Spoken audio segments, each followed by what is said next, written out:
Proverbe 10. Le fils sage réjouit son père, le fils insensé est le chagrin de sa mère. Les trésors ne serviront de rien au pervers, mais l'équité délivrera de la mort. Le Seigneur ne laissera pas mourir de faim l'âme du juste, mais il détruira la vie des impies. L'indigence abaisse l'homme, mais des mains fortes enrichissent. Le fils bien enseigné sera sage, et il se fera servir par l'insensé. Le fils prudent n'a point à souffrir de la grande chaleur, mais le fils pervers est un épi consumé par le vent pendant la moisson.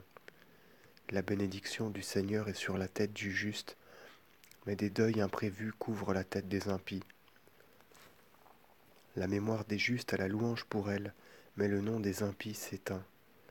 Le sage recueille les commandements en son cœur, mais l'homme aux lèvres indiscrètes prend des détours et trébuche. Celui qui marche en sa simplicité marche avec confiance. Celui qui se détourne dans ses voies sera découvert. Celui qui approuve d'un regard rusé prépare toutes sortes de chagrins aux hommes, mais celui qui réprimande avec franchise est un pacificateur. Il y a une source de vie dans la main du juste, mais la perdition est cachée dans la bouche des impies. La haine suscite la discorde, l'amitié protège tous ceux qui n'aiment point les querelles. Celui dont les lèvres professent la sagesse frappe d'une verge l'homme privé de sens. Les sages cachent leur science, mais la bouche du téméraire le conduit à la confusion. La fortune des riches est leur forteresse, et la pauvreté est pour les impies le brisement du cœur. Les œuvres des justes donnent la vie, mais les fruits des impies sont autant de péchés. L'instruction garde droite les voies de la vie, mais l'instruction superficielle égare.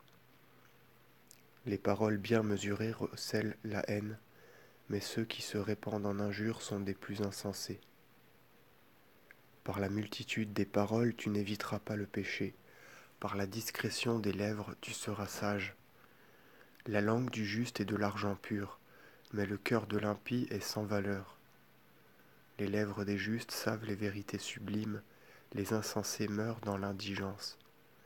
La bénédiction du Seigneur est sur la tête du juste, elle l'enrichit, et il ne s'y joindra aucune tristesse de cœur.